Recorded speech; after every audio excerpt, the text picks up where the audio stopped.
Welcome to Thinking Out Loud. We're arm wrestling. We're definitely arm wrestling there. I'm Joel. I'm Brad. We are still in Detroit, so hello. Hello. We've got perhaps one of the most fascinating Thinking Out Louds we've ever done. It is thrilling. It is chilling. It is exhilarating. So today we are talking about budgets. All right. So listen, if you're wanting a evaluate the campaign, if you were hoping for something where we reference truck nuts or Tiger Woods drunk in the back of a car, all of those things have happened on past videos. It's not going to happen on this one in all likelihood. But the reason that we're doing this is because we want to answer a question that we get asked a lot: is what percentage of our marketing budget should be made up by influencer campaigns. Yes. We just call it influencer in the same way that money managers refer to Saudi as the Saudi dollar. So wow, I never saw that analogy coming. So we want to take a crack at it, and obviously there are an enormous number of variables, and so anytime you speak in such broad and sweeping generalities, it is only going to be marginally useful, but we hope that that margin is somewhat useful to you. So without further ado, do you want to give a company profile first and then talk about it? Here's what we're going to do. Big rules of thumb. We're going to give you 2 rules of thumb initially for questions that we hear all the time, and then we're going to dive into the details that might actually be helpful for your company. But rules of thumb that we would encourage you is: 1, what percentage of our digital marketing spend should be on influencer marketing? General rule, 25%. It could be higher, it could be lower, but that's a good general rule. Second thing that we hear is for brands who have not recently used influencer marketing is: what sort of a test budget should we set aside?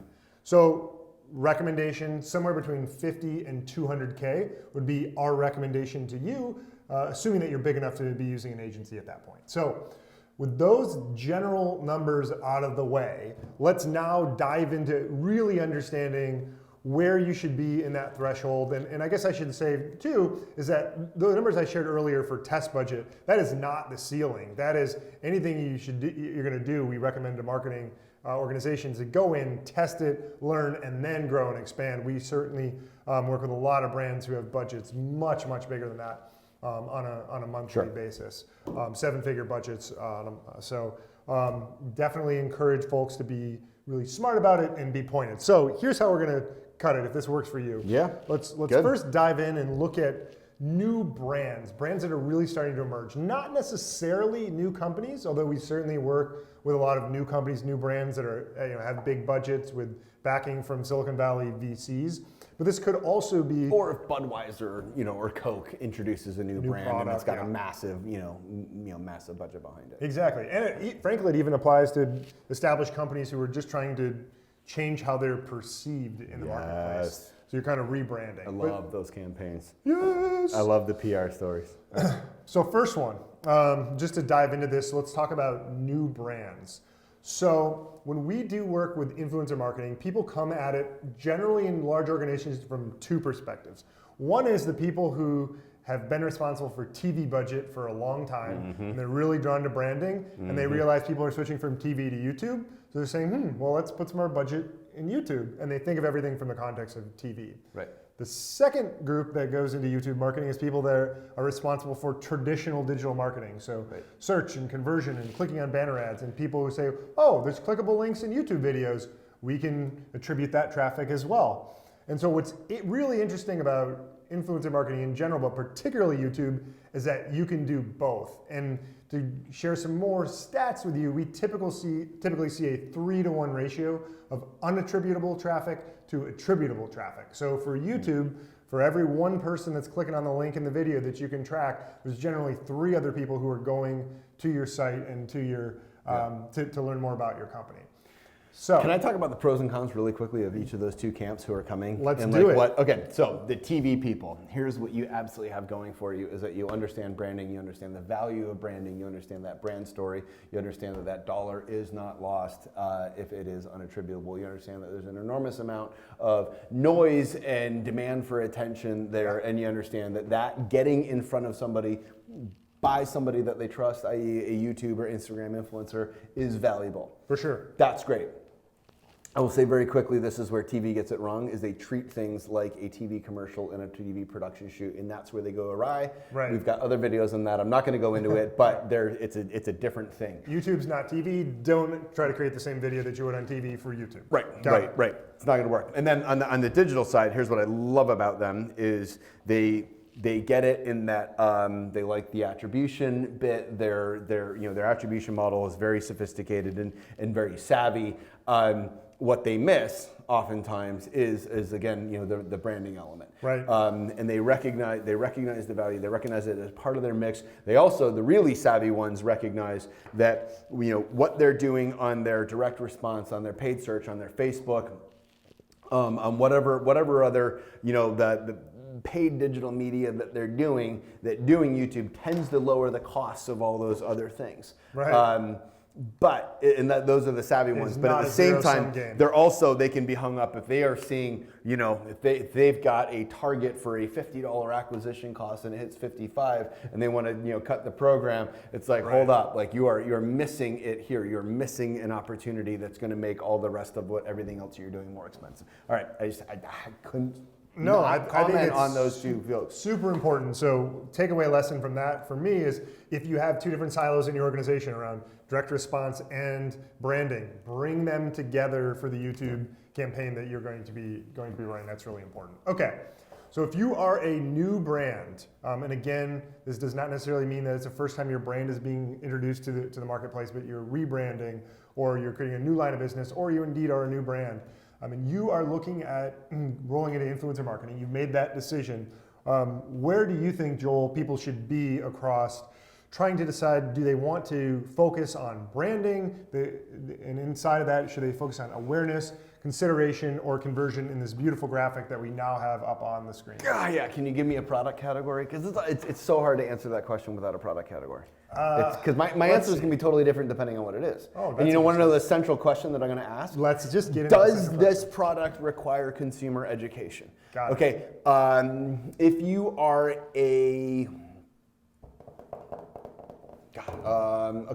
if you are a Geek Swag subscription box company, people get it. Not a lot of consumer education. It's fun. It can be visual. You can show it very quickly. This is what we did for our box this month. Sure. People know what it is. People are familiar with subscription boxes. Do influencers, but really, really hold the influencer feet to the fire for the direct response element of it, because there are going to be a lot of other channels. Even there, I think there's more education required than you might think. Like, I hate well, Mac stuff. I'm trying to think of something where guy, not a Mac guy. Like, does this box apply to me? I think that almost everything out there in today's day and age with so much noise does require some product explanation and does require people to really understand things more.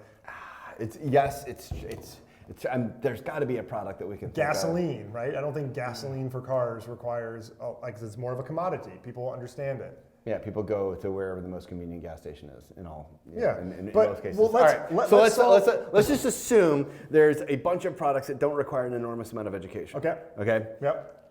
How I answer that is going to be very different from how I those where it is a complicated product that does require a significant amount of consumer education. That will be where the education process alone will be interesting and entertaining. Okay, I'm not going to watch an influencer video where they describe the differences and effects on my engine of E85 versus E87. I don't care. Right. Like that is not how, I go to what's convenient and then the cheapest one on the pump. That's how I fill up. Right. And that's not going to change. Agreed. Now, if it is a product that really matters to me, like especially anything in the realm of healthcare, there was a really, really fascinating company that I saw on CNBC a few weeks ago. So it's a guy, he started this company that is, it measures your gut biome, the bacteriological colony in your gut, and then makes different lifestyle recommendations based on that. You need to be eating more of these foods, less of these foods. You need to be drinking this, less of that. And it's really, there's this budding field of science about how much your gut biome matters. More bone broth, right? Of course, more bone broth and more sauerkraut. But it's really, really fascinating like it's fascinating science. Yeah. And it requires, if you're going to change anyone's behavior, it requires an enormous amount of consumer education. A new workout method, it requires an enormous amount of consumer education. So I think that's where influencer gets really, really interesting. But the makeup in the mix totally depends on the kind of company you are. Yep, I agree. So what I would say is that most companies today either truly need more education, like the gut biome, or the brands themselves think that they're distinguished and differentiated and therefore need more education. So taking that leap of faith. No matter what, they need more education. Taking that leap of faith, if you are a new brand and trying to trying to reestablish a brand, you're going to really want to spend a lot of time, energy, effort in the awareness bucket, where you want people to have a new association with your brand that's positive. And that's where picking the right influencer is so important. But you can get that message across, and you can start to align, even by choosing the right influencer, forget about what they say or what they do, by just aligning yourself with an influencer who has an audience who respects their knowledge in a certain domain, sphere of influence. That's huge. So when you're early on, for a new brand, I think there's a huge value in you really focusing on the awareness and potentially some of the consideration when you're looking at the funnel. And the best way to kind of attack that is often with dedicated videos, because you're going to allow the influencer to talk more about your product, share more education, not in a commercial way. You're not going to talk about functions and features, but you're going to let that influencer talk about what your product has meant to them and their lifestyle and their life. Or maybe it's, explore the science behind it. Whatever the case is, you're able to really start to establish that brand, and that's really powerful. Yeah. So that's the first group, right? Is where you have a new brand. The second one is where you have an emerging brand, right? Where you have the early adopters who know about your brand and are into you, but there's a lot of people out there in the mainstream who still don't know your brand very well. And that's a very different scenario, because you're trying to both go after people who've heard about your brand 3 or 4 or 5 times but haven't acted, and you're also trying to get people who have never heard about your brand to be interested. And so from that perspective, when you're looking at a brand that is maturing or emerging, then it's wonderful to be able to go after the market with both dedicated videos on YouTube and also integrations. Especially integrations here, there's going to be a smaller education component, but a lot of opportunity to start really pumping out sales, because you've built the equity in your brand where people know about you and then are willing to actually convert once you have a trusted person advocating for you. Whew. Yeah, all right, last bucket. Last bucket is going to be mature companies? Yeah, when you're a mature company. This is a really fascinating one, because when you think about it, whether it's your cell phone provider or where you go to buy a shovel for your house, there's a lot of competition. I personally think the biggest competition is Snuggie versus Slanket. They're known by everyone, both of them. No, but seriously, I've never heard of Slanket before. What is it? That's a Slanket was first and a superior product, but the Snuggie turned out to be fantastic at marketing and branding. But shout out to the Slanket. It's bigger, it's thicker, and it's just a superior warmer saying product. Snuggie. Slanket. It just kind of rolls Okay, off this is... Okay, no, you do feel warmer with a Snuggie. Yeah, we'll concede on that point. But when you have multiple brands out there where the public has a hard time differentiating between them, this is where you go back higher in the funnel, and you're really trying to impact people on that consideration part of the funnel. Because now all you need to do is move the needle, 5 degrees towards your direction as opposed to the competitor. Can I tell a story about this? Do we have time for it? Is this all right? We always have time for Joel's story. So I'm rehabbing a house. All right, and I'm gonna try and, can I say brands? Is that sure? Right. Let's talk brands. So I was this is maybe 5 or 6 years ago. I'm rehabbing a house, right? And there are a lot of tools that I need, right? And there were things that I needed that I did not have. Mm-hmm. And so my understanding was that DeWalt had kind of been the gold standard for tools through most of the 2000s, right? Sure. But I have a conversation with one of the big box hardware retailers, okay, of which nationally there are 2, in our area there are 3, but nationally there are 2. One of these has their own in-house brand of tool. And I said, look, I'm going to save you some trouble. Don't buy DeWalt anymore. They got bought by Black & Decker, which is owned by Sears. The quality has declined significantly. I see more returns, and this guy was an employee. He said, I see more returns from Black & Decker than anything else. He said, look, this is our in-house brand. Of course, you could, and he was really honest with me. It was fascinating. He's like, I could understand why you think that I'm, being incentivized to sell you this, but look, this is the deal. We've got a return policy on it. If anything goes wrong with it at any point, it's a lifetime warranty, it's a lifetime guarantee. If you drop your drill off a roof and it breaks and it was not our fault, send it in, we will replace it. And so I have subsequently bought every single tool since that point. Wow, 5 years ago. 5 years ago has been that brand. And literally, I'm trying to think what about. I know several $100s worth of tools have from that band, and it's and all the same store sales that they get, because now I typically you can almost always find these two. Yeah, they are, but you can almost always find these two retailers together, and I typically just go to this otother one out of habit, not even thinking whether I need a tool or not. If I need a tool, I certainly go there, but whether I need one or not, I just often tend to go there. So it is, point is, and this had a purpose of your consideration set. I was individually influenced by a sales guy. However, I think that's where there's this enormous opportunity, these little tiny things. So to have a carpenter say, hey, this is my tool lineup, this is why it is, because there's a lifetime warranty that totally distinguishes it. It's a super easy process. I dropped my nailer off a roof. I sent it back in. They sent one to me, and it couldn't have been easier. And I'm loyal as a result of that. For sure. To have a woodworker that's got hundreds of thousands of people following him and watching say that's the thing that you're looking for, and you want to isolate those just little differences that are going to tip somebody one direction or another.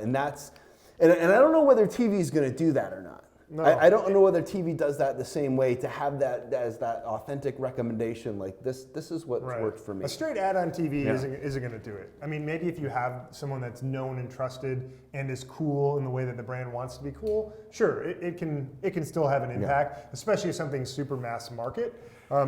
What's great about YouTube is you can be a little bit more focused in terms of who you're trying to impact and still have the scale.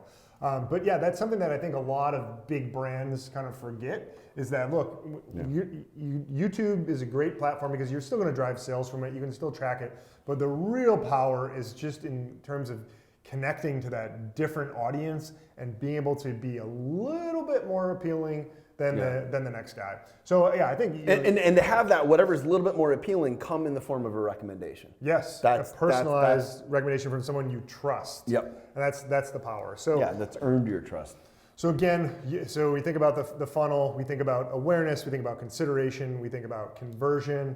YouTube is unique and fantastic in that it does cut across all of them, but where you want to focus is very much going to depend on what stage your company's in, and of course your budget and your market and lots of other things.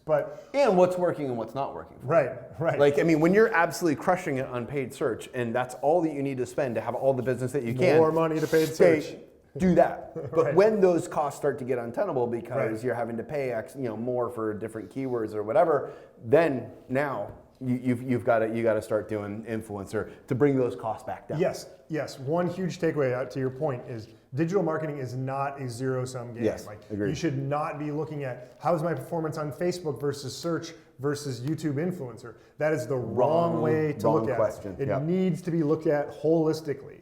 How have I set this mix up such that they are as complementary as they possibly can be? Right.